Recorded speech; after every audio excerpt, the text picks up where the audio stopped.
A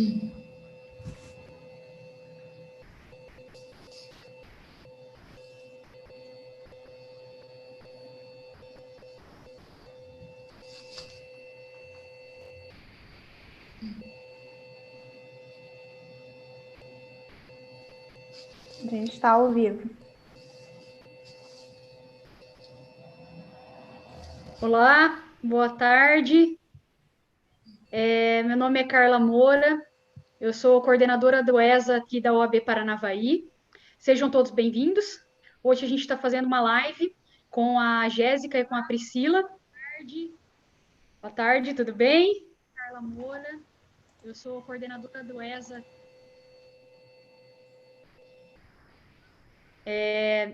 Só um minuto aqui que eu acho que está atrapalhando aqui. Só um minutinho. Aí. Então, a gente vai iniciar essa live. Só antes de iniciar, que eu vou passar a palavra para a Jéssica e para a Priscila, eu quero agradecer ao OAB Paraná, em nome do nosso presidente Cássio Teles, por estar disponibilizando aqui o canal do YouTube e a plataforma Zoom para a gente conseguir fazer nossas palestras. E também agradecer ao OAB Paranavaí, em nome da nossa presidente, a doutora Célia Zanata, por estar aqui disponibilizando também esse espaço para a gente conseguir debater um tema tão importante. Né? Hoje, falar sobre violência doméstica, violência de gênero, principalmente em época de isolamento social, é muito importante, e eu acredito que a gente não está falando hoje somente com advogados, né? E com membros do judiciário. Acredito que devem ter também pessoas da comunidade em geral que querem saber um pouquinho mais sobre o assunto, e acredito que aqui vai ser bem pertinente as questões que a gente vai debater hoje. Então, hoje nós temos a Jéssica. A Jéssica, ela é advogada, ela é vice-presidente da Comissão de Diversidade Sexual e Gênero da OAB de Paranavaí, ela é assistente social e ela atua aqui no CRAS de Paranavaí. Ela é conselheira do Conselho Municipal dos Direitos das Mulheres, especialista em planejamento, gestão de programas e projetos sociais, e ela é pesquisadora da relação de gênero desde 2010. Temos também a doutora Priscila Alves de Brito, que ela é advogada, ela é associada da Anacrim, é membro da Comissão da Mulher Advogada e da Comissão Criminal pela OAB Paranavaí. Ela é pós-graduada em Direito de Estado. Ela foi assessora jurídica no Tribunal de Justiça do Paraná e de Goiás, com atuação em varas criminais entre os anos de 2010 e 2020, e é professora conteudista de Direito Penal e Processo Penal pela Faculdade Única e professora de Direito Constitucional do Persona Cursos. Então, eu agradeço às advogadas Priscila e Jéssica pelo tempo e por aceitar estar aqui disponibilizando os conhecimentos delas para a gente. E então agora o espaço é todo de vocês, meninas. Obrigada. Muito obrigada, doutora. Eu queria complementar aqui e agradecer, então, a ESA, né, Paraná, e a coordenação aqui da ESA de Paranavaí na sua pessoa, da doutora Carla. Bom, a gente vai dar início aí à live, mas vou passar agora a palavra para a doutora Jéssica, né, que vai entrar com o tema de relações de gênero. Muito obrigada, doutora Priscila, doutora Carla. É uma honra e um prazer imenso estar aqui hoje com vocês, né, para a gente debater esse assunto que é tão caro, né, principalmente no momento que estamos vivendo, né, da pandemia, da Covid-19. O assunto da violência contra as mulheres, né, é uma situação que exige muito de nós, tanto quanto a parte teórica, quanto no operacional, né, nas discussões das políticas públicas. Então, doutora Carla, muito obrigada pelo seu convite, né, agradeço também a doutora Priscila pela parceria na live de hoje. Eu que agradeço. A ESA Paranavaí, né, a OAB Paraná, na pessoa do doutor Cássio Teles, a OAB de Paranavaí, da doutora Célia Zanata, e a todos vocês, todos e todas que estão conosco hoje. Bom, é uma situação, né, como eu havia dito, de um momento de muita urgência. Mas essa pandemia, essa quarentena, ela deixou clara e nítida a nossa situação de violência contra as mulheres, né? E a quarentena, ela expôs isso de uma forma muito exacerbada, ela expôs isso de uma forma muito urgente e gritante. Só que essa pandemia do coronavírus expôs a pandemia da violência contra a mulher, mas a violência contra a mulher não é uma coisa pontual. Ela não veio com o advento do coronavírus, ela sempre esteve na nossa sociedade, né? E na nossa live de hoje nós vamos conversar, tentar entender alguns conceitos, algumas organizações que vão nos propiciar mecanismos para a gente tentar entender essas situações de violência, como elas acontecem e qual o aparato, principalmente jurídico, que nós temos nestes momentos.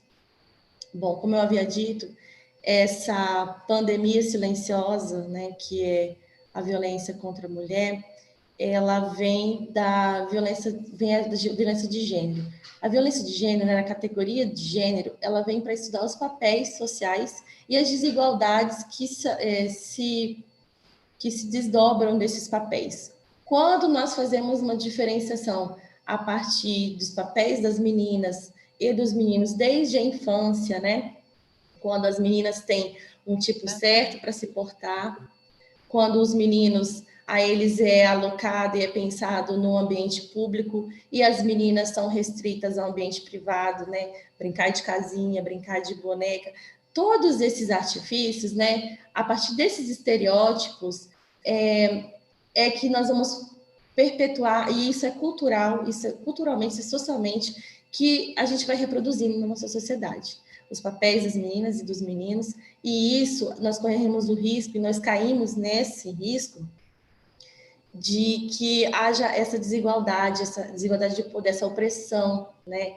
Daqui a gente vai estar perpetuando e vivenciando a cultura do estupro, que é baseado primordialmente no estereótipo que as mulheres são sexo frágil, as mulheres têm uma maneira de se portar, mas essa reprodução ela é muito perigosa, porque qual que é a nossa maior questão do Brasil? O Brasil é o quinto país que mais mata mulheres, né?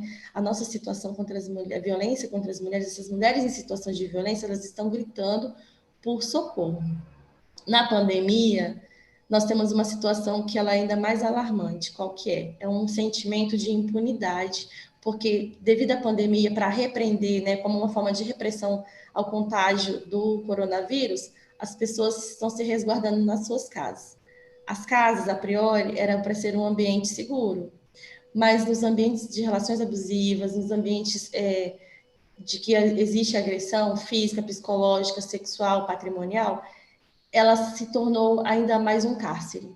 E aí, com isso, nós caímos nas subnotificações também. O que é uma subnotificação? É quando a violência ela não é entendida, se vista numa situação de violência. Quando a mulher que está em situação de violência, ela não se percebe enquanto envolvida nesse ciclo de violência, e ela vai sofrendo violência física, violência psicológica, que a doutora Priscila posteriormente vai explicar mais detalhadamente para a gente nessa live. Então, essas subnotificações são aquelas que não são realizadas os boletins de ocorrência, relatando essas situações de violência. Hoje, num contexto municipal em Paranavaí, de abril até junho, né, vamos pensar no período pandêmico, já tiveram mais 300 casos de boletim de ocorrência registrados de violências contra as mulheres. Esse é um dado muito importante, é um dado que é muito... que demonstra que a violência doméstica é uma violência de ordem pública, né? Ela não vai atingir umas mulheres em específico, ela é uma violência estrutural. Acontece em todos os lugares da sociedade, atinge todas as classes social, né, doutora? Isso, atinge as classes sociais, atinge faixa etária, atinge escolaridade. Então, não é definido num grupo específico, né? E esses autores das violências, que são tanto os homens ou as mulheres que praticam a violência, elas estão nesse ciclo, né, da violência, como eu havia falado, que esse ciclo é qual? Para a gente tentar entender a violência, a gente tem que compreender o ciclo da violência. Qual que é o ciclo da violência? Existe a tensão. a tensão, seja pela situação econômica desfavorável, né, dentro dos relacionamentos dos lares, vamos pensar nesse sentido. A situação econômica desfavorável, o uso e o não abuso do álcool e das substâncias ilícitas, a pressão, porque a mulher agora nesse momento da pandemia, ela está acumulando jornadas triplas, né, porque ela é uma mulher que às vezes está trabalhando, está no home office, ela tem os filhos que estão em casa e elas têm o companheiro, né, a companheira que estão em casa também. O que isso acontece? Esse momento da tensão é um momento que é o atrito mesmo. Posterior ao momento da tensão, existe a agressão. Vamos pensar na violência física, que é aquela violência que a gente consegue perceber as marcas, é mais visível. Não dá para comparar entre a pior e a melhor, claro, né? Mas é uma violência que a gente consegue, às vezes, nitidamente enxergar. Ela se materializa, né? Visivelmente. Tendo a agressão, um chute, um pontapé, um soco, um tapa, um empurrão, a fase da reconciliação, da lua de mel. Essa fase, ela pode perdurar dias, meses, anos, inclusive nesses momentos podem haver filhos, né? As pessoas têm os filhos nesses momentos da lua de mel, quando há aquele pedido assim de que vai mudar, começa a fazer os gols, começa a fazer tentar reconquistar. E como é um ciclo, ele vai se repetir. Então, ele vai ter a tensão, a agressão, a reconciliação, atenção, agressão, reconciliação, e esse ciclo ele vai ser infinito, né? Até o momento que se há a ruptura desse ciclo de violência. Mas a gente pode falar que as mulheres todas têm que denunciar? Para se denunciar a violência que é vivida, ela tem que estar fortalecida, porque nós vivemos uma sociedade que ela é machista, que ela é uma sociedade patriarcal, né? O que isso acontece? As mulheres, elas têm vergonha, muitas vezes, de expor a situação de violência, né? Porque, vejam quando eu falei lá na frente, nós somos criadas de meninas a sentar e fechar as pernas, né? O nosso sexo biológico, né? Ele é interior, então ele tem que ser resguardado. Nós somos ensinadas assim. Aí os meninos já não, eles já são pensados para o mundo, né? Os homens são pensados no quê? Em brinquedos de espaço. Bola, um avião, um carrinho. As meninas é aquele cuidado, uma boneca. Não que isso, gente, eu estou julgando, a gente fala isso como uma situação de que não deve ser feita. Mas é que nós somos criados assim, isso é perpetuado, isso é culturalmente reproduzido, tá? Então, assim, o que a gente tem que pensar e analisar dessas situações? A gente tem que transformar as nossas mulheres, as nossas meninas, que elas tenham voz e que elas usem essa voz, né? Porque numa situação de violência, ela vai ter uma vergonha, ela não vai, às vezes, conseguir reconhecer, ela vai ter a questão dos filhos, a questão econômica, né? Então, isso tudo são pesos. Tanto que hoje a gente vê que o aborto é tão discutido, mas os pais que não registram seus filhos, né, não pagam suas pensões, também cometem uma forma de aborto, né? E o peso sempre é mais... as mulheres sofrem essa cobrança dupla da sociedade. Elas serem as mães, mas se elas estão vivendo uma situação de violência, elas têm que tentar remanejar, porque elas podem mudar o companheiro, a companheira, né? Há muito dessa questão social que é reproduzida, esse ideário social de que a casa é um espaço sacrossanto, então por isso não pode ninguém de fora saber os segredos das casas, né? Vocês já ouviram isso? Né? Aquela famigerada expressão de que em briga de homem e mulher ninguém mete a colher. O que vai acontecer dessa briga de homem e mulher? Amanhã eles vão voltar? Não, amanhã ela pode ter sido morta, né? Então, o nosso contexto hoje, ele exige as respostas efetivas do poder público e também da sociedade civil. Tanto a academia, né, tem que estar envolvida, todas as profissões têm que estar envolvidas nesse sentido, de conseguir reconhecer essa situação dessa mulher em situação de violência, desse autor da violência, e tentar reconhecer esse ciclo para vislumbrar a ruptura. Então, antes da gente julgar as mulheres que não denunciam a priori uma violência, a gente tem que dar os argumentos, tem que dar o preparo e o aparato para que elas consigam se fortalecer, para que assim elas possam buscar ajuda. E onde que elas podem buscar ajuda? Vamos pensar em Paranavaí. Paranavaí tem o fluxograma, né, de atendimento, existe uma rede de atendimento e enfrentamento à violência contra a mulher, no qual participam a política da assistência social, no caso no CREAS, participa o Núcleo Maria da Penha, que é o NUMAP de Paranavaí, a Patrulha Maria da Penha, a política de saúde, né, a delegacia da mulher. Então, existe esse aparato. Aonde que essa mulher que vive uma situação de violência, ela pode buscar ajuda? Vamos pensar a nível municipal. Ela pode procurar a UBS, que é o posto de saúde. Ela pode buscar o UBS, né, do seu território, e relatar essa situação de violência. Ou então, a própria equipe técnica das UBS, dos CRAS, do Conselho Tutelar, né, das escolas, da Delegacia da Mulher, do Disque 180, da Patrulha Maria da Penha, né, do Disque 190, eles já estão pensando e organizados, na verdade, em como atender e como encaminhar essa mulher em situação de violência, tá? Então, a mulher ela não tem um lugar fixo que ela pode denunciar, ela não precisa ir somente na delegacia como porta de entrada. As portas de entrada são as UBS, no posto de saúde, os CRAS, o CREAS, o NUMAP, a Delegacia da Mulher, a Polícia Civil, a Polícia Militar, né? Não há um lugar certo. Ela não vai ser... essa demanda, ela não vai ser reprimida. E de buscar o atendimento, né? Da oferta do atendimento. Mas essa mulher, ela tem que se sentir preparada, tá? Porque é fácil a gente falar, ai, mas amanhã eu vou voltar, né, com ele. Ou então está em casa, mas está todo mundo nervoso. Mas é justamente nesse momento de quarentena que a gente tem que ficar atento, porque o sentimento de impunidade dos autores da violência, ele vai ser mais, ele vai se sentir que dentro da casa dele ninguém vai saber dessa situação, né? Então, a violência de gênero, ela se baseia nessas desigualdades, nessas relações de poder, né? Em que o homem, ele vai ter a mulher como sua propriedade, como seu objeto. E quando ele tem a mulher como sua propriedade, ele vai pensar que com ela ele pode fazer qualquer coisa. E isso não só no ambiente doméstico, isso não só nas relações afetivas. Nós percebemos a violência de gênero quando nos cargos, no mesmo nível de cargo, os homens ganham mais que as mulheres. Nós vemos a violência de gênero quando uma mulher sofre uma violência, por exemplo, um estupro, a primeira pergunta que é feita para ela é qual roupa que ela estava usando. Se ela estava bêbada, né? Então, esses julgamentos, a mulher, ela é duplamente julgada na sociedade. E isso só reforça essas desigualdades, né?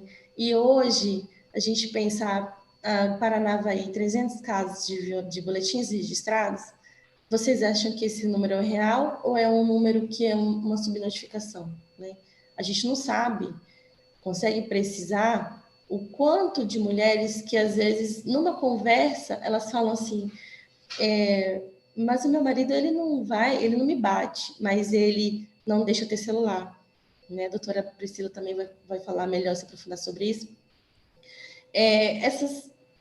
Esses relacionamentos abusivos, eles têm que ser analisados, eles têm que ser publicizadas essas informações, e por mais que a gente ache assim, violência contra a mulher, maçante, de novo, não, gente, é muito necessário, tá?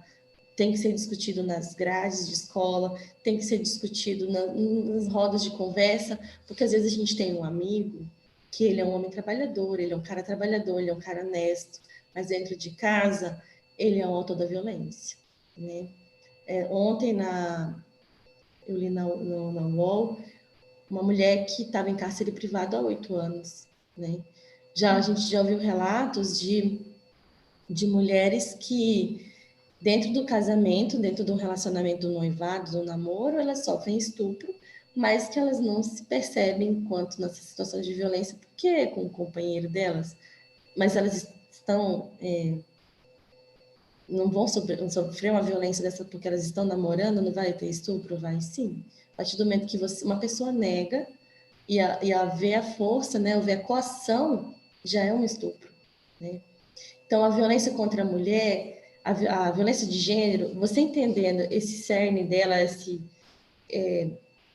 essa base, né, dessas relações de desigualdades, as influências do patriarcado, né, que acha que o homem é o detentor do poder, que vem desde antigamente, a misoginia, né, o machismo, as relações machistas, quando a gente pensa que nas atribuições das tarefas de casa, só a mulher tem que fazer porque ela é mulher, então a ela que se incumbe o trato da casa, né? Quando o marido, a gente fala que o marido ajuda, não, ele não ajuda porque ele é uma pessoa que mora na casa, ele também tem que cooperar com Essa parte dele, né? as tarefas da residência, exatamente. Então, qual que é o maior, um dos maiores rebatimentos da violência de gênero ser entendida? Porque é a partir dela que a gente pode compreender o feminicídio, né? Que é uma causa que é o ápice da violência, o feminicídio. E se a gente não conseguir reconhecer no feminicídio uma urgência, uma emergência, né, a gente tem que começar a repensar em que tipo de sociedade que a gente está vivendo, como que vai ser essa sociedade para as nossas filhas, para as nossas sobrinhas e para os nossos sobrinhos também. Porque se a gente só conversa com a mulher, olha, você tem que se guardar, você tem que se proteger, você tem que, né, todo esse ideário, aos homens a gente fala o quê? Pega mesmo, né? Vai pegando, você é o garanhão.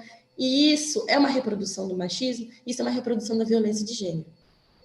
Porque você não pode ter os sujeitos que oprimem, né, numa relação.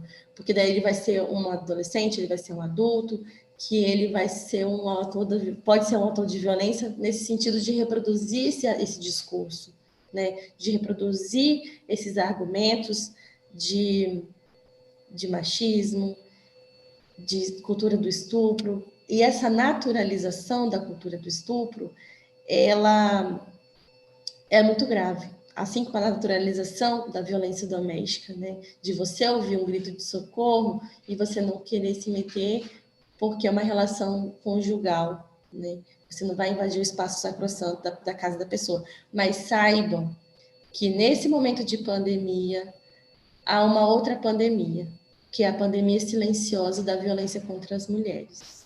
O espaço do lar não é mais seguro. Então, a gente tem que estar bem atento, os serviços têm que estar atentos, né? Houve uma alteração na lei, que a doutora Priscila vai falar mais adiante, e também de que os serviços públicos eles têm que estar organizados no sentido de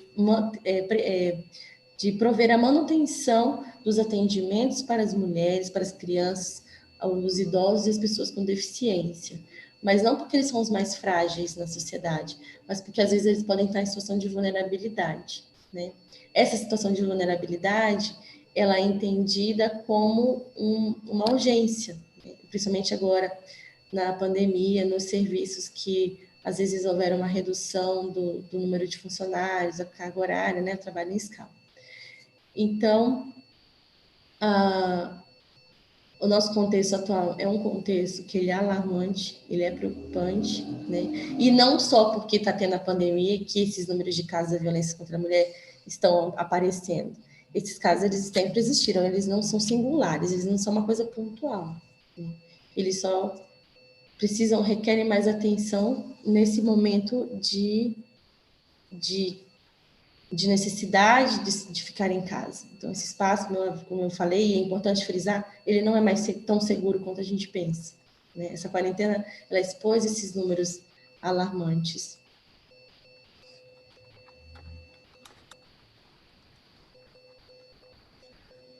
Então, Como está tá. meu tempo, Priscila? Então, dá, doutora. Então, eu vou adentrar aqui a minha fala.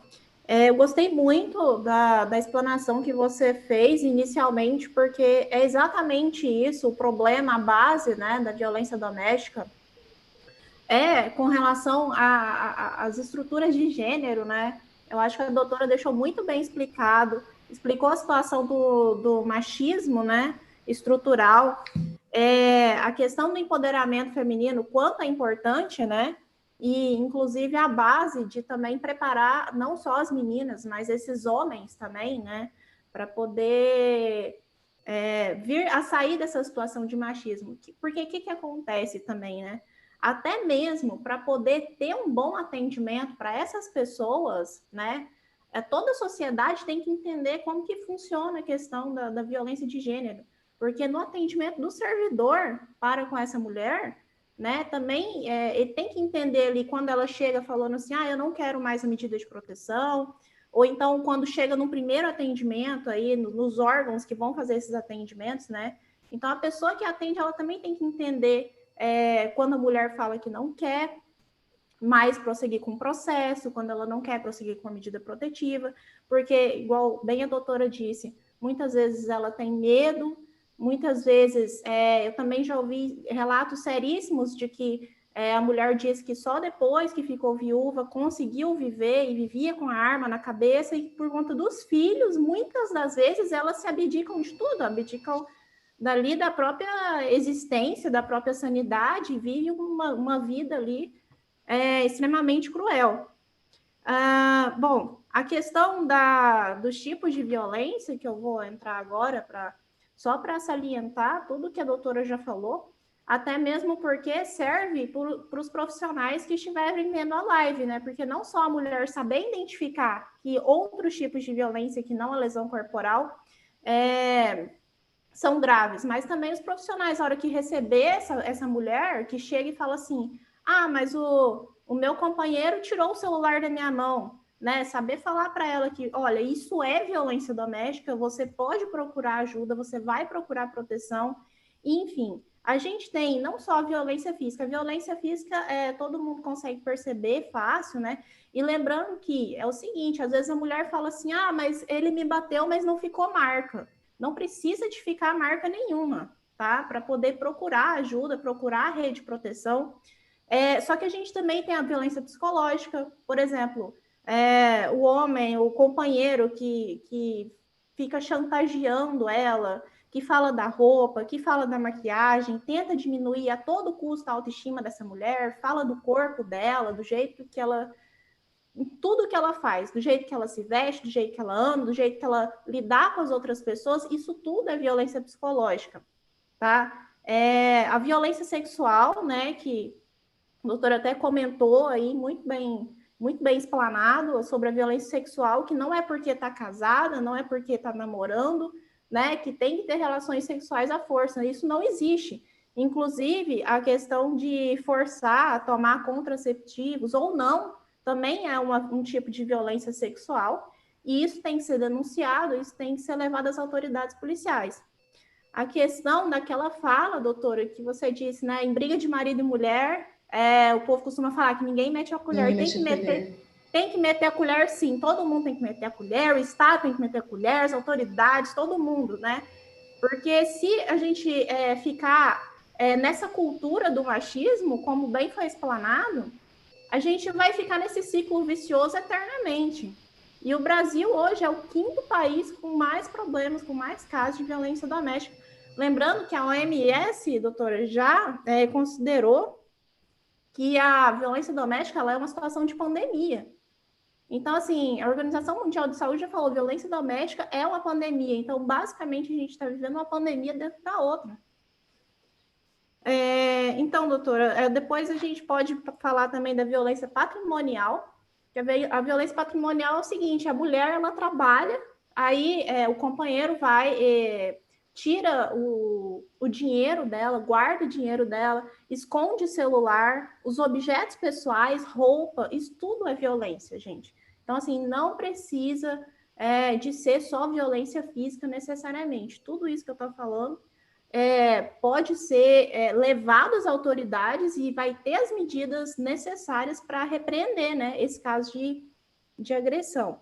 E também a violência moral, por exemplo, calúnia, injúria e difamação. E isso acontece muito, e às vezes a mulher acha que não tem o que fazer, né? Às vezes o companheiro, enfim, tá com raiva ali daquela mulher, começa a divulgar mensagens em redes sociais, a difamar essa mulher de todas as formas. Isso também é uma forma de violência, isso é um dos tipos de violência, tá? Lembrando, gente, que é o seguinte, a questão do isolamento, não é que esse agressor, não é que esse autor da agressão, né, ele assim se dispôs com a pandemia. A gente tem que lembrar que isso já existia ali a sementinha da agressão. Só que às vezes eclodiu uma agressão física, mas poderia já existir ali a agressão psicológica, né, a agressão moral, a agressão patrimonial. E nisso aí, na pandemia, só piorou agora a gente vendo agressões físicas acontecerem com mais frequência, físicas e sexuais. E, inclusive, também um fato da pandemia, né, é que a violência sexual aumentou muito também, infelizmente, contra meninas, contra crianças, né? E essas meninas também, elas estão acobertadas pela Lei Maria da Penha, podem requerer medidas de proteção que muitas vezes as pessoas que poderiam e que teriam, né, que resguardar a segurança dessas meninas dentro dos lares, são as pessoas que acabam agredindo e, enfim, maltratando sexualmente. Uma coisa interessante também que a doutora ponderou na fala foi a questão de falar, de comentar com outras pessoas. Então, assim, se a mulher estiver passando por esse tipo de situação, né, fale com uma amiga, fale com alguém, procure um órgão, né? E outras mulheres, mesmo que não estejam passando em situação de violência, é interessante saber quais são as situações de violência para você fazer sororidade, para você ajudar a outra, né? Para quando alguém chegar em você falando, olha, o meu companheiro retirou o meu celular, ele escondeu, ele não me deixa mais trabalhar, ele não me deixa mais usar a roupa tal e tal, para você saber orientar e falar, olha, você está vivendo uma situação de violência, porque isso é muito importante, né? Até chegar ao passo de que a mulher se reconhece, né? Como que esteja naquela situação de violência, né? Isso demora um pouco, às vezes ela não percebe, ela não sente. E eu acho que é interessante todos nós sabermos, não só, né, as profissionais que estão lidando com isso diretamente, mas todos os profissionais, tá? Porque se a partir do momento, desculpa, doutor, a partir do momento que uma mulher chega no escritório, né, e fala o que está acontecendo, então a gente vai saber orientar melhor. A questão, gente, da pandemia, o que acontece? Bom, o que o Estado e as autoridades estão fazendo para poder tentar amenizar essa situação? Surgiu recentemente, né, uma lei onde a Polícia Civil, ela liberou para poder estar fazendo esse boletim online, né? Esse boletim de ocorrência online. O que acontece? As mulheres podem entrar no site da Delegacia de Polícia Civil, tá? Para poder estarem buscando essa ajuda. Porém, é importante salientar que em casos de, por exemplo, casos graves que envolverem feminicídio ou casos que essas mulheres precisarem de medidas de proteção, então, não vai dar para poder entrar com o boletim de ocorrência online, tá? Aí tem que ir pessoalmente na delegacia. E também tem a lei estadual que surgiu aqui no Paraná, a Lei 20.145, né? Onde os síndicos de condomínios residenciais e comerciais também, esses síndicos, se eles perceberem alguma situação de violência, né? Onde estejam, eles têm que ligar, né, e relatar para a polícia essa situação que a mulher ali do local está vivendo.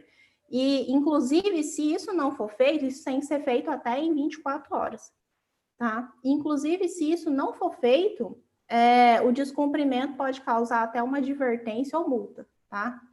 Então, só salientando aí que a situação é muito grave, a situação é muito séria. Eu acho que nunca é demais a gente falar sobre esse assunto, trazer esse assunto em pauta, né? Porque tá tão sério que estão surgindo leis específicas para esse momento que a gente está vivendo. Então, assim, isso surgiu tudo agora, tá? Bom, eu vou passar aí a palavra agora para a doutora Jéssica, né? para poder falar um pouco mais sobre essa rede de atendimento aqui de Paranavaí, né? Como que funciona. Bom, a rede de atendimento em Paranavaí foi um processo coletivo, né, que contou com esses atores que trabalham efetivamente, diretamente no atendimento às mulheres em situação de violência e envolvendo as políticas públicas afins, né, como, por exemplo, os participantes da rede são o CREAS, as técnicas do NUMAP, a equipe do NUMAP, tem os profissionais da saúde, né, representando a saúde da mulher, a patrulha da Maria da Penha, que é um ganho muito importante aqui para a nossa cidade, né. Gostaria até de fazer uma menção especial para soldado Juliana e para o soldado Lima, que são parceiros no atendimento, né, nessa demanda tão expressiva na cidade. E também tem a Delegacia da Mulher, que é um órgão que é muito ativo, muito acessível nesse atendimento e nessas discussões. Essas discussões da rede de atendimento, elas são um diferencial aqui em Paranavaí, né? Você ter uma rede para atender e discutir os casos específicos das mulheres em situação de violência, né? E é importante falar que mulher em situação de violência, a gente tentar pensar uma terminologia nesse sentido, e não na repetição da mulher, mulher vítima de violência, né?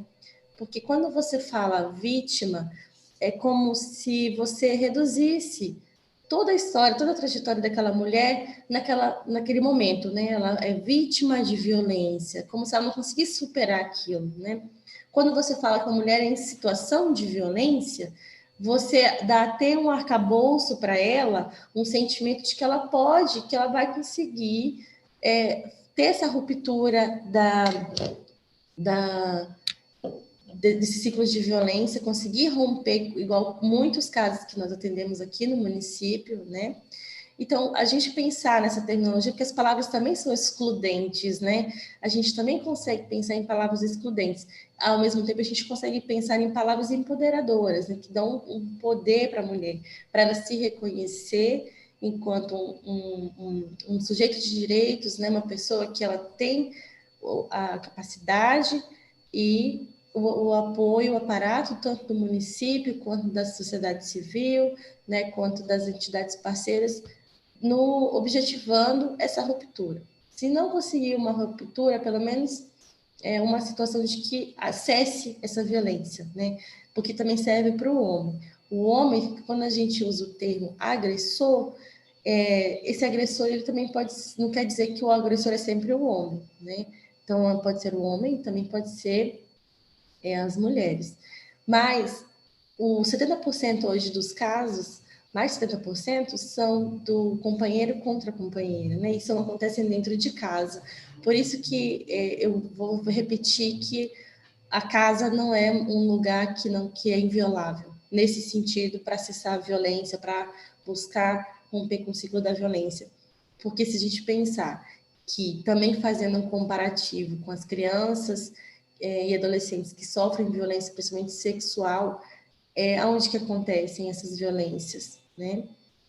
Em casa. Violências contra os idosos, contra as pessoas com deficiência, em casa.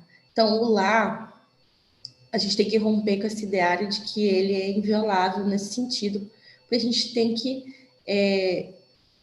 expelir essa violência, né? E no município a gente fica sabendo de casos assim angustiantes, né, dessa violência. E como eu falei, ela ela é uma violência democrática. A violência contra a mulher ela é uma violência democrática. Ela não escolhe renda, ela não escolhe faixa etária, escolaridade, né? Se fosse nesse sentido, a gente estaria reduzindo o impacto da violência tanto no município quanto no nosso país. Que a gente sabe que essa cultura do estupro que a gente vive, ela é basilar para o caso de feminicídio, e é uma forma de você tentar minimizar os impactos da violência contra as mulheres. E as mulheres em situação de violência, elas não pensem que elas vão sofrer sozinhas, né? Quando há os filhos, a preocupação delas com os filhos, e os filhos também vão ser as testemunhas dessa violência, né?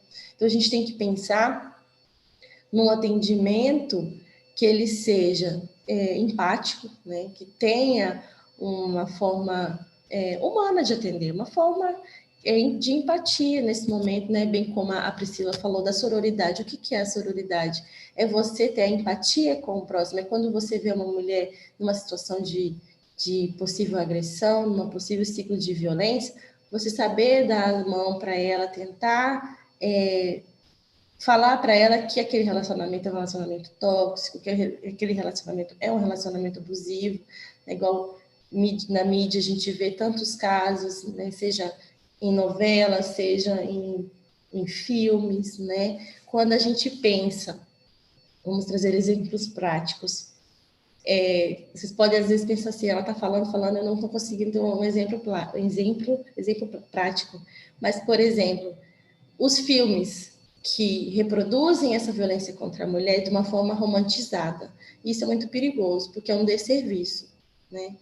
Por exemplo, o filme 50 Tons de Cinza. Eu não vou falar que, na época, eu falei, nossa, né, olha o filme 50 Tons de Cinza, mas ele é um grande desserviço. E o legal da desconstrução da violência contra a mulher é isso. Ontem a gente tinha um discurso que ele era um discurso limitado. A gente não conseguia ver a violência. Mas quando a gente consegue perceber os elementos do ciclo da violência, ele começa a ficar, e começa a reconhecer, ele vai ficar nítido nas relações. Né? A gente vai conseguir perceber quando há um relacionamento tóxico, mesmo que às vezes a gente tenha um pouco de dificuldade para reconhecer os nossos, a gente vai reconhecer no dos outros. Isso pode ser uma ponte para ajudar uma amiga, para ajudar uma colega de trabalho, para ajudar uma conhecida, uma vizinha, né? Aquela vizinha que está dentro de casa, que nunca sai. Você tem que estar atenta nesse sentido também. Então, quando eu falar da desconstrução e de você enxergar os elementos da violação, da violência de gênero nos filmes, você vai perceber que eles vão tentar romantizar a violência, né? Sempre o autor da violência, ele vai ser bonzinho, aí você vai ficar com dor, você vai ver a violência, você vai achar que é um cuidado excessivo, que é um ciúme excessivo, quando na verdade é um relacionamento abusivo, né? E que ele dificilmente vai ser registrado no boletim de ocorrência e vai cair nos dados da subnotificação, que daí a gente não consegue ter a dimensão real de quantos casos de casos objetivos, materializados da violência no município a gente consegue ter, né? Quantos relatos a gente já não ouviu de pessoas próximas, pessoas mais velhas, falando assim, eu vivi 10 anos de situação de violência com meu marido, eu vivi 20 anos. O fato da gente pensar, vamos pensar nas nossas avós, nas nossas avós, nossas tias, que elas trabalhavam, né? Elas ficaram a vida toda no trabalho doméstico, por que elas não trabalharam, né? Houve uma oportunidade para elas, ou a gente percebia que os nossos avós, as pessoas mais antigas, elas viviam nesse pensamento de que a mulher é do reduto doméstico, do lar, né, do privado, enquanto os homens vão sendo estimulados a buscar os ares públicos, né? Seja para trabalhar em empresas, trabalhar nos comércios, nas empresas privadas. Então, isso, vejam como vem trabalhado e reproduzido culturalmente. Não é hoje que a gente vai conseguir superar esse ideário, essa reprodução machista, esse contexto machista, né? Essa reprodução desse contexto patriarcal. Mas a gente pode começar a pensar em estratégias, né, para promover essa ruptura. Como eu falei, eu acho muito importante frisar, doutora Priscila, que quais são as portas de entrada? Você não precisa ir direto, você tem que se sentindo segura para fazer a denúncia, né? Às vezes, no primeiro momento, essa mulher quer ser acolhida, ela quer ser ouvida, ela quer ter certeza de que ela vai ter um apoio, um aparato. Então, ela pode procurar qualquer unidade básica de saúde, ela pode relatar para as agentes comunitárias de saúde que fazem um trabalho muito próximo no domicílio das pessoas, elas têm um conhecimento territorial das famílias muito bom e que para a gente da rede, dos serviços, né, eu enquanto técnica do CREAS de Paranavaí, consigo perceber, junto com a minha equipe, de que elas trazem elementos que nos amparam para pensar nas estratégias de atendimento para essas mulheres. Podem procurar o NUMAP, que conta com serviço jurídico, né, um serviço também psicológico, o CREAS como um serviço público para o atendimento dessas mulheres com a triagem, com a acolhida. Nós temos os benefícios eventuais, né, do município.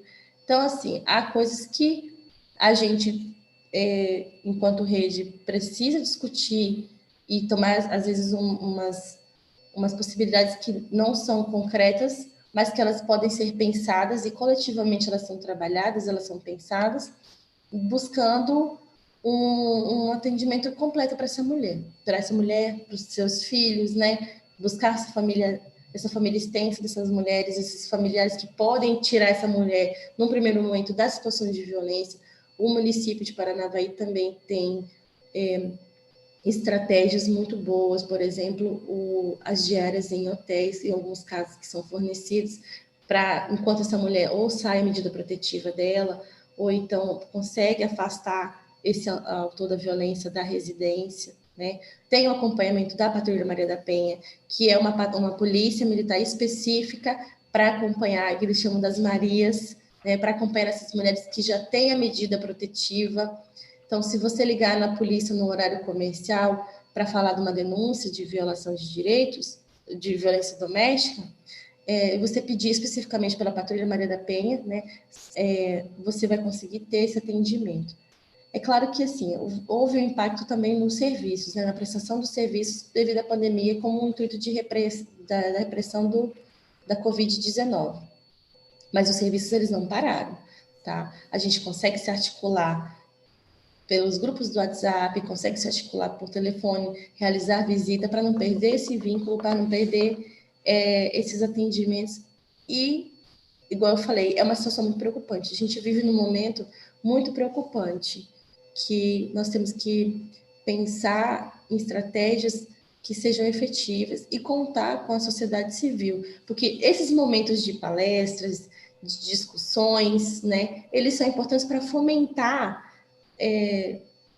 a desconstrução, a quebra do estereótipo, né? Ontem você tinha uma visão, hoje você já consegue perceber essa dinâmica da violência doméstica, como que ela funciona, você consegue se colocar no lugar dessa mulher que está em situações de violência, do porquê às vezes ela tem as dificuldades de verbalizar essa violência, ou você vai conseguir compreender o porquê há vergonha, né? A vergonha, inclusive, da mulher para a sua própria família, né? De relatar que ela está num relacionamento abusivo, num relacionamento que tenha violência doméstica.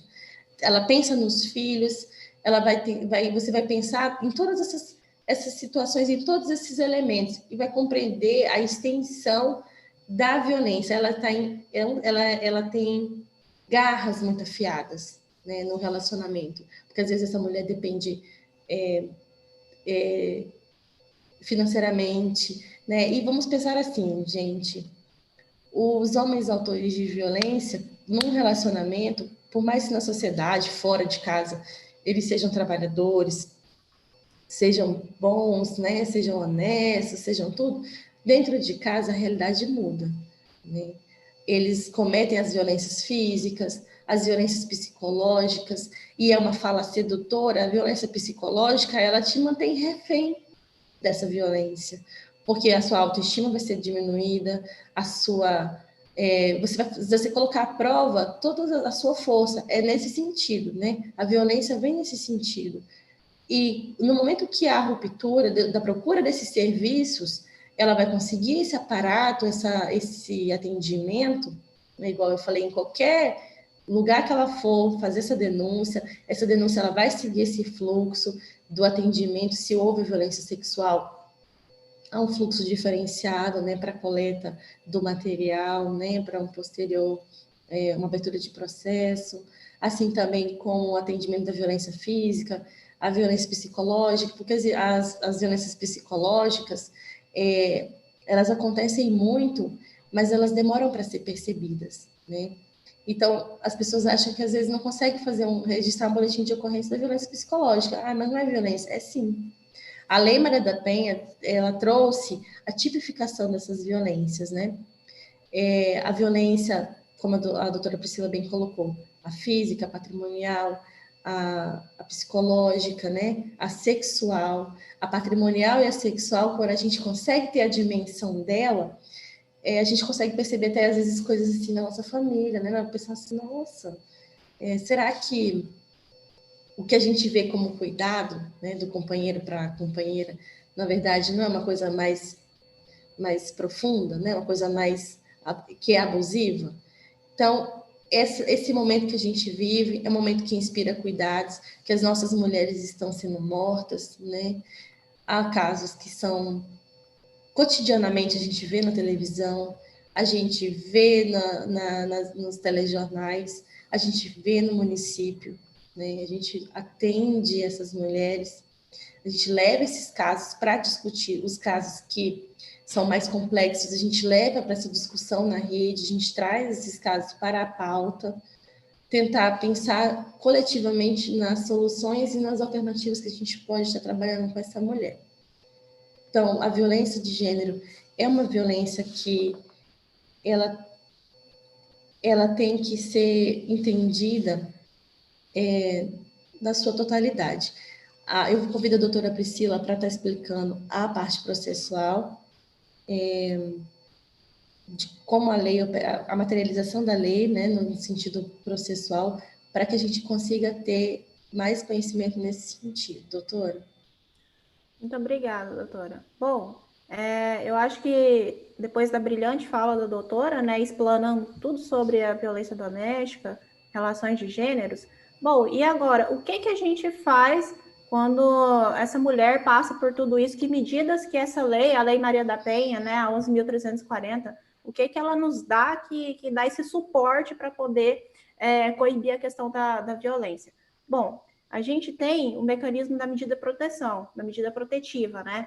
Que está lá na 11.340. E essa medida protetiva salva mulheres todos os dias, né? Nos casos de violência doméstica. Que é o quê? Depois que a mulher relata, né, o que ela está vivendo, o que ela está passando lá na delegacia, a delegacia, né, esse delegado, essa delegada vai encaminhar esse pedido dessa mulher, né, para o magistrado, vai encaminhar para o fórum para ver se vai ser deferido ou não as medidas de proteção, para efetivamente coibir a aproximação desse autor da violência. Então, seguindo aí para a parte processual, né, a partir do momento que encaminha esse pedido, então o juiz ou a juíza vai deferir essas medidas, e dentre essas medidas, o que pode ter? Pode ter lá determinação de afastamento, né, para se aproximar dessa mulher. Então, assim, lá na decisão vai ter mais ou menos não se aproxime 200 metros, não se aproxime 300 metros dessa mulher. E isso, além disso, além da aproximação física, né, a medida de proteção também proíbe que esse autor da agressão entre em contato com a ofendida, entre em contato com os seus familiares, com as testemunhas, tá? E uma coisa interessante também, por exemplo, a questão de determinar até que os filhos dessa mulher, né, eles sejam matriculados na unidade básica de educação perto da casa dela. Então, essa é uma mudança recente que veio com a Lei Maria da Penha, né, para poder auxiliar ela também aí na questão dos filhos, né, essa mulher que está em situação de violência. Além disso, além de todas essas proteções das medidas de proteção, pode acontecer também o seguinte: a mulher fala, mas ele tem procuração que está assinada por mim, a questão dos bens materiais aí, né? A lei também, ela coloca lá que podem ser suspendidas essas procurações que foram conferidas, né, dessa mulher para esse autor da agressão. Então, aí, a gente tem mecanismos, tá, que a gente pode acionar judicialmente para que essa proteção efetiva, né, a partir do momento que a mulher ela se descobriu como sendo vítima de violência, ela comunicou aos órgãos que ela está passando por esse tipo de violência. Então, aí, as medidas judiciais cabíveis as principais são essas e que elas realmente têm muita efetividade, né? Que é a medida de proteção.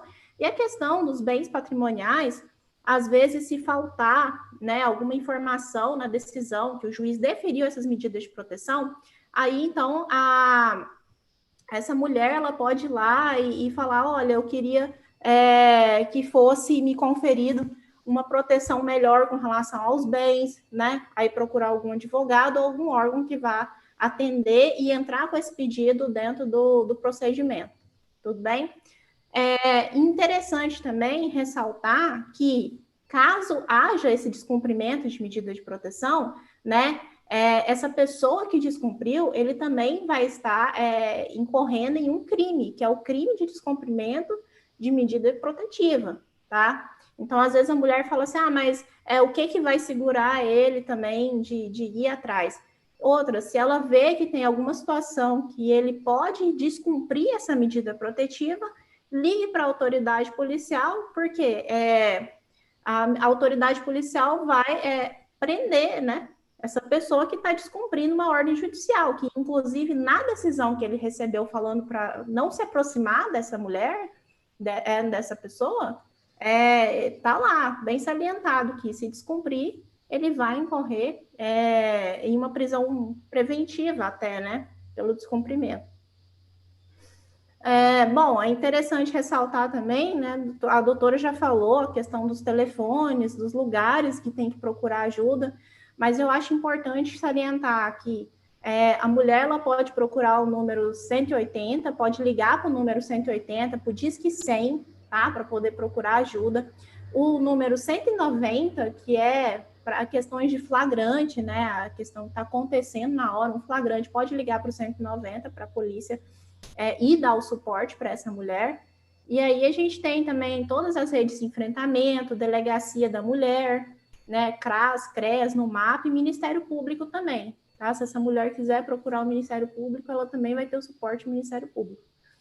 E lembrando também, gente, que até teve outras questões que surgiram com relação a essa pandemia, doutora. Por exemplo, aplicativos igual da empresa Magazine Luiza, que colocou dispositivo lá para que essa mulher pudesse tentar, de alguma forma, denunciar, né, o autor da agressão, e sem que, assim, ele perceba que ela estivesse fazendo isso, como se fosse ali para fazer alguma compra, alguma coisa nesse sentido. Bom, gente, acho que a doutora explanou muita coisa boa, muita coisa importante. É interessante falar também a questão processual, no seguinte sentido, às vezes é dúvida até de colegas da profissão, né? Bom, essa mulher, inicialmente, ela foi lá na delegacia e relatou uma situação de ameaça e lesão corporal, né? Que ela estava sofrendo violência dessas duas formas. E aí, durante o processo, ela pede, né, para que seja retirado, que ela não quer mais prosseguir com aquele processo judicial. E isso, bem, a doutora falou no início, no começo da live, que por inúmeras questões, essa mulher, às vezes, ela pede para retirar, porque ela voltou com esse homem, às vezes sob algum tipo de ameaça, às vezes por questões de filhos, às vezes por questões financeiras, que ela nem consegue se sustentar sozinha, ela acaba voltando, mas enfim. Aí ela foi lá, falou que estava sofrendo, foi feito boletim de ocorrência, foi deferido medidas de proteção, tá? E aí, ao final desse inquérito foi para o Poder Judiciário. Bom, indo para o Poder Judiciário, né, antes mesmo do oferecimento da denúncia, com relação apenas à ameaça, vai ser oportunizado para essa mulher falar se ela quer continuar representando ou não. Porque apenas o crime de ameaça é uma ação penal pública condicionada à representação. No caso dos processos em que envolvem violência doméstica, né, Lei Maria da Penha, quando envolver lesão corporal, a lesão corporal ela é uma ação penal pública incondicionada.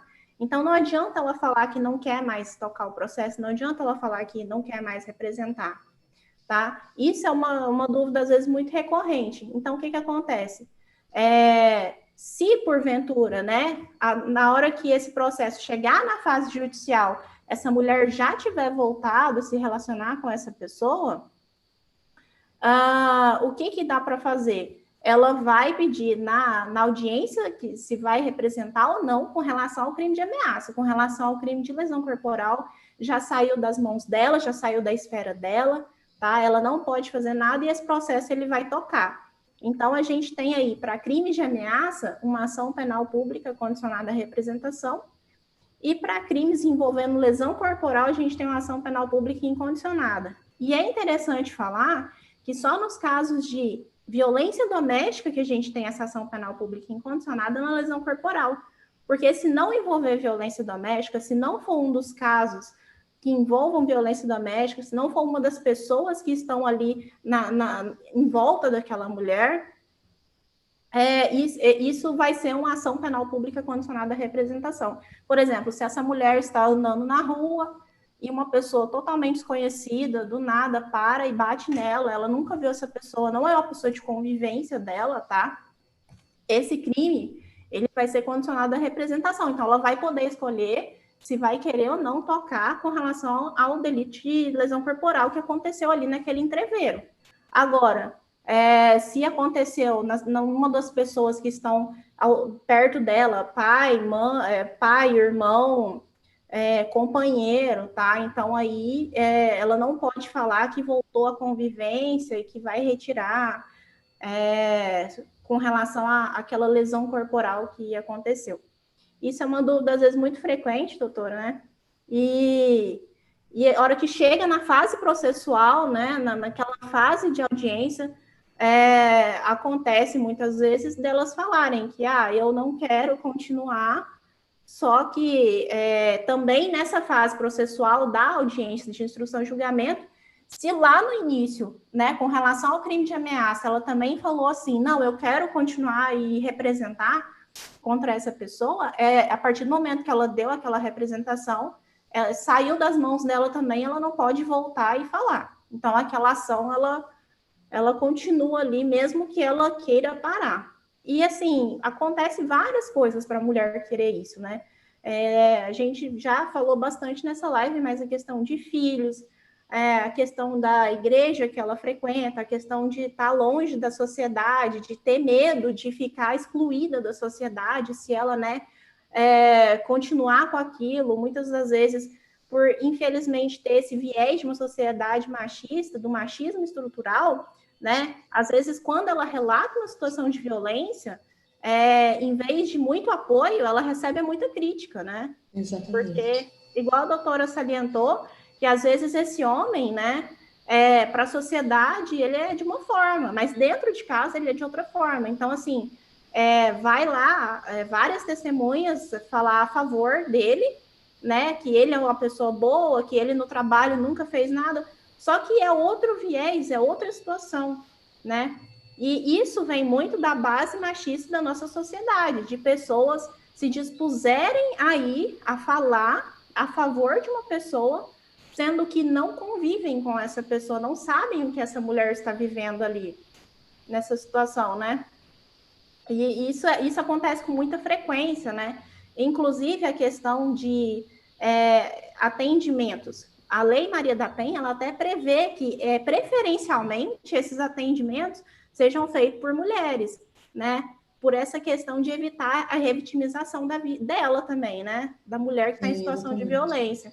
Só que é importante, quando uma mulher também for atender essa outra mulher, ela entenda e de certa forma, esteja empoderada no sentido de saber o que é aquela violência, a questão do machismo estrutural, para também não vir com perguntas, porque, infelizmente, a nossa sociedade mede o caráter da mulher pela cor do batom que ela usa, que eu acho isso um absurdo, né? Então, aí, assim, na hora que for fazer o atendimento, não vir com perguntas de estereótipos machistas, né? Inclusive, reprodução, né, do machismo. Isso. Inclusive, essa questão de estereótipos machistas, eu acho que, assim, mesmo na audiência, quando estiver, né, advogando ali para outra parte, vamos supor, uma pessoa está advogando para a parte do réu, né, que cometeu aquele ato e tal, na hora que for fazer as perguntas, né, para aquela mulher, mesmo laborando na defesa do agressor, não tomar por pauta perguntas de estereótipos machistas, né? Não tomar por pauta, tipo, mas você estava usando a saia aqui à altura, né? Para poder falar que está justificando o homem ter agredido aquela mulher. Mas o que você fez? Você avisou ele na hora que foi sair? Né? Eu acho que assim, desculpa, eu acho que assim, esse tipo de pergunta, a gente pode tentar elaborar uma defesa sem cair no estereótipo machista, né? Tentar sair desse viés também, para poder ver se para de reproduzir esse tipo de situação dentro dos órgãos que a gente trabalha, porque senão a gente trabalha aqui fora com a questão da conscientização, a gente fala até da conscientização na educação básica, de homens e mulheres, questão do machismo estrutural, cultural, enfim. Mas aí a hora que chega nos órgãos, né, que estão lidando diretamente com a questão processual dessa mulher, né, a gente tem que ter aí essa quebra do machismo estrutural e tentar saber o que está acontecendo, porque vira um ciclo vicioso isso, né? Igual a doutora bem salientou, a violência doméstica ela tem uma questão pré, né? Tem a questão que está acontecendo, a violência, e a questão futura. Então, assim, inclusive, teve umas mudanças muito boas na lei que trouxeram que esse agressor ele tem que passar também por um tratamento psicossocial, né? Na Lei Exatamente. Maria da Penha, na 11.340. Porque senão não vai parar. Porque aí, talvez, com relação àquela mulher que ele agrediu, né, ele tenha um outro fim, essa mulher se separe e, por conta daquele processo, eles não se vejam mais. Mas e aí, esse homem, ele vai continuar agredindo outras mulheres? Né? Qual é o que o Estado está fazendo para tomar conta disso? O que está fazendo para poder cortar a raiz do problema? Porque o que muito se pautou nessa live aqui, que a gente falou, que a doutora falou brilhantemente, é a questão da relação de gênero. A gente está falando de tudo isso aqui, todas essas medidas que o Estado está tomando, mas a base disso tudo é entender que a mulher ela não tem que ser submissa, ela não tem que ser julgada inferior simplesmente por relação do sexo dela. E quando a gente levanta esses assuntos, inclusive a doutora falou de a mulher receber menos do que o homem, né? Isso reflete nesse tipo de questão, isso reflete nesse tipo de lei. Então a gente pensa que isso não tem nada a ver uma coisa com a outra, tá tudo ligado. Tudo se liga. E tudo que a gente vai ver, todo problema tem uma base. A base desse problema, infelizmente, é a questão do machismo estrutural, a questão de uma sociedade vivendo uma sociedade patriarcal, né? E essas meninas, muitas vezes, elas crescem vendo esse tipo de coisa e elas sofrem vários tipos de abuso, às vezes até de professores, né, de questão de escola, e ela não, acaba nem entendendo o que está acontecendo, não entende que tipo de situação que é aquela, porque vive numa sociedade que é com a base machista e patriarcal, e ela acaba não sabendo como lidar com esse tipo de situação, com esse tipo de coisa. Porque, enfim, eu acho que a gente tem que falar realmente desse tema, doutora, a gente tem que pautar sobre a questão da relação de gênero, porque é a base de tudo. A gente vem também falando da questão processual, porque está acontecendo, que medidas eu posso tomar? Então, você pode ir na delegacia, você vai ter medidas de proteção, o Estado efetivamente vai tentar te ajudar, a delegacia, se for o caso, colocar policiais para te acompanhar até em casa, né, para ter aquele acompanhamento ali. O Estado, ele vai tomar as medidas, mas você tem que entender, e a sociedade tem que entender aonde mora tudo isso para poder tentar quebrar essa corrente, né? E olha só, a gente tem na nossa lei, a 11.340, ela é a terceira melhor lei no mundo sobre coibição de violência doméstica, né? Só que o que acontece? A gente é o 5º país no mundo com maior caso de violência doméstica, né? Então, assim, a gente tem uma lei efetiva? Tem, só que ela só está trabalhando a questão do presente, do que está acontecendo e tentando agora coibir um pouco agressões futuras ali, igual eu falei, com acompanhamento psicossocial do agressor.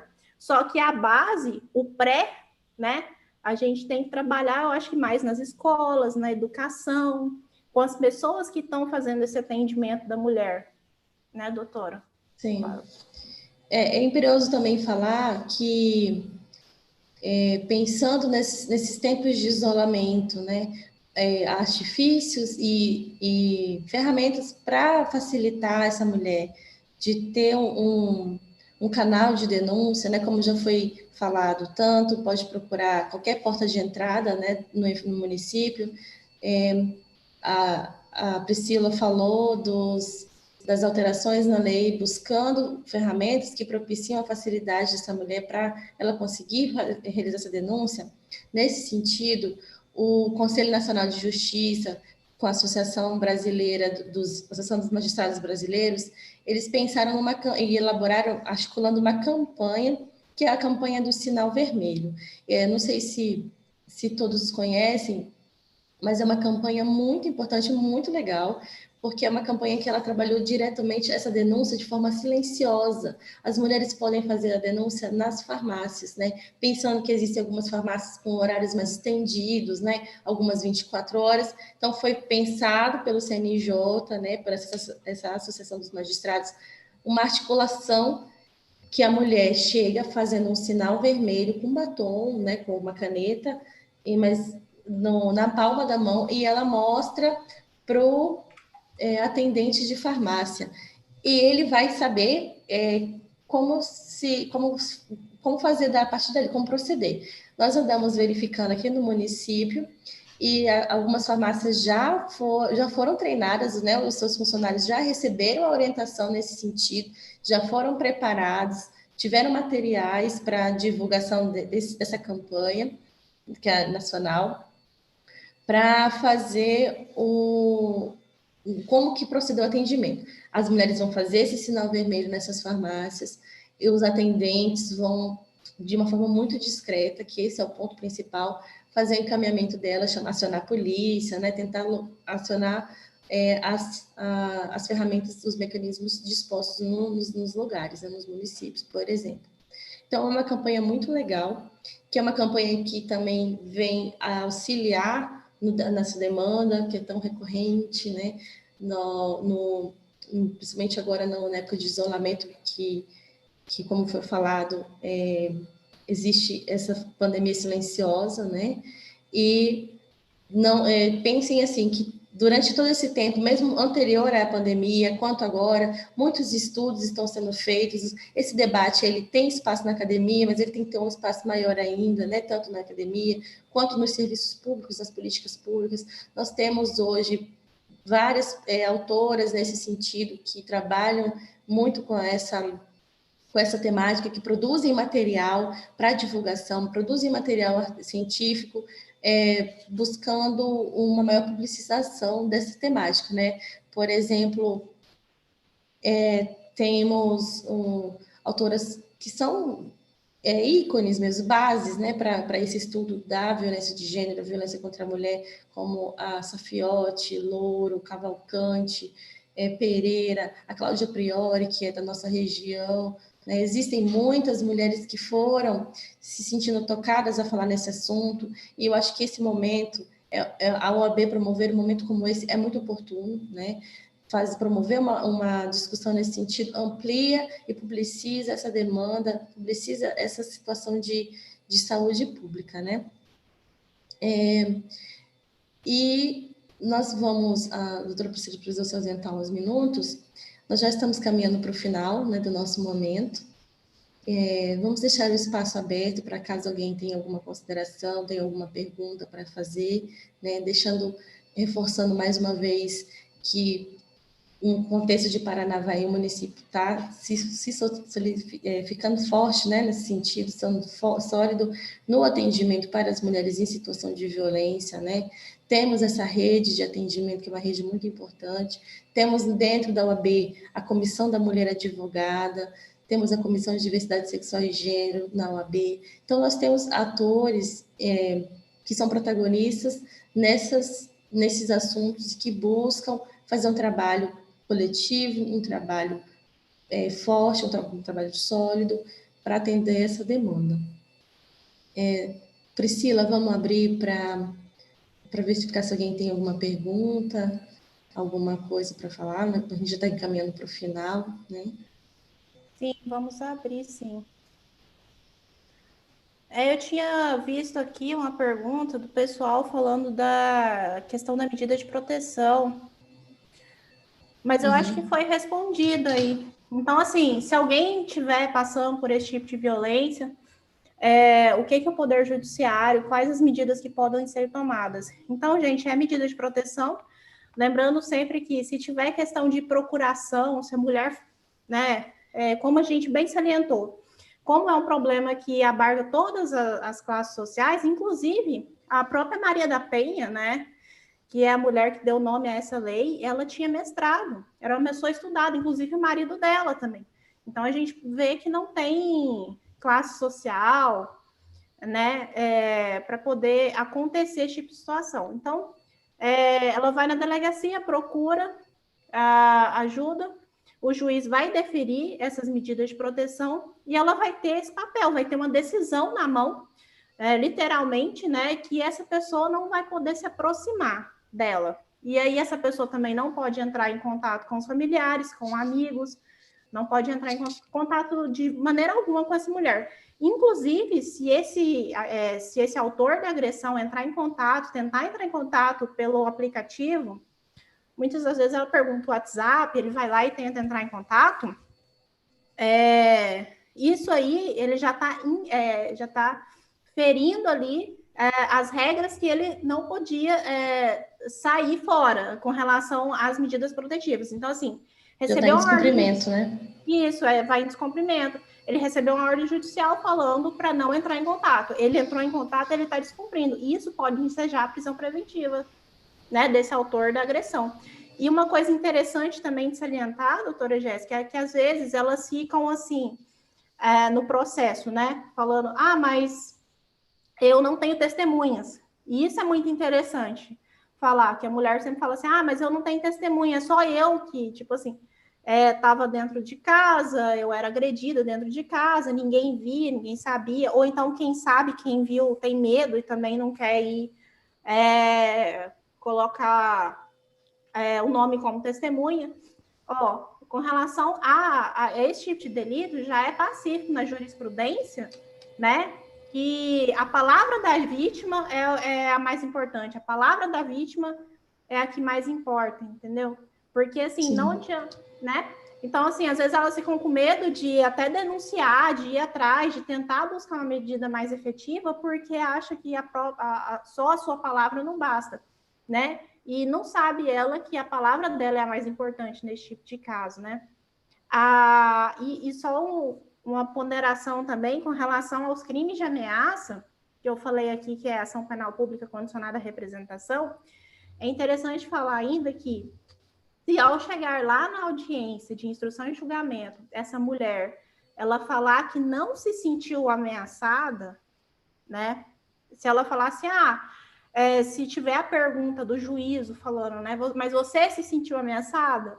E, por exemplo, às vezes ela fala assim, mas eu sabia que ele não ia ter coragem de fazer. Se tiver esse tipo de situação aí também, não tem como incorrer numa condenação por crime de ameaça. Então, assim, é só um adendo importante com relação aos crimes de ameaça, que essa mulher tem que se sentir ameaçada e ela tem que reforçar esse parâmetro. Outra coisa também que é interessante falar, que essas mulheres que estejam sendo ameaçadas por telefone, e tirem print, tá, dessas ameaças. Às vezes os companheiros mandam fotos até de arma, né, pelo aplicativo.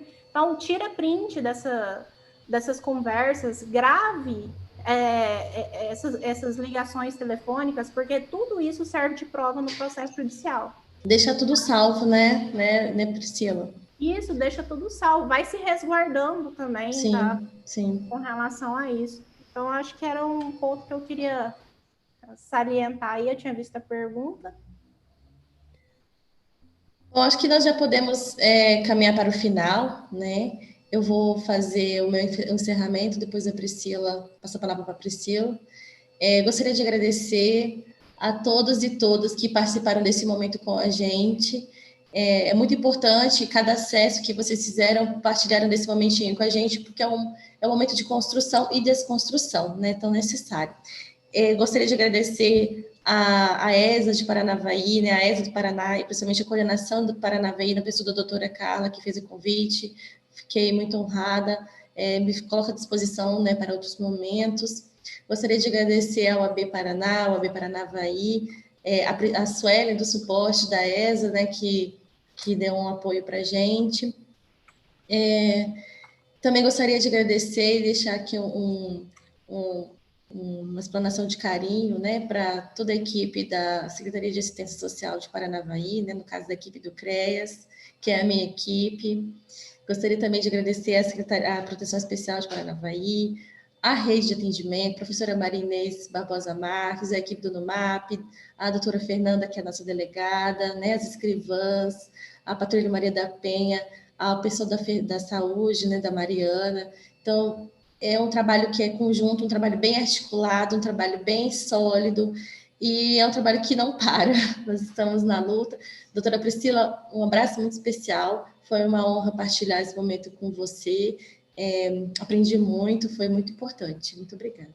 Eu que agradeço, faço minhas as suas palavras, aprendi muito com a doutora.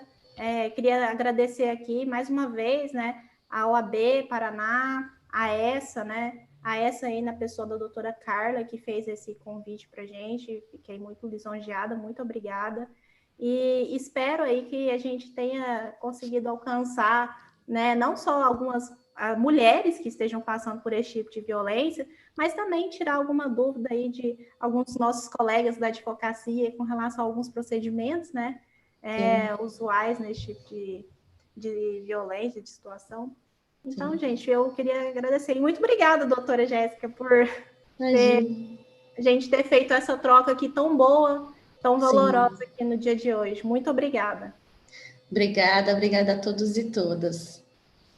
Então, gente... A campanha, tá? É uma campanha válida. Em Paranavaí, os atendentes já estão sabendo dessa campanha. Vamos usar nossa voz. Obrigada, gente.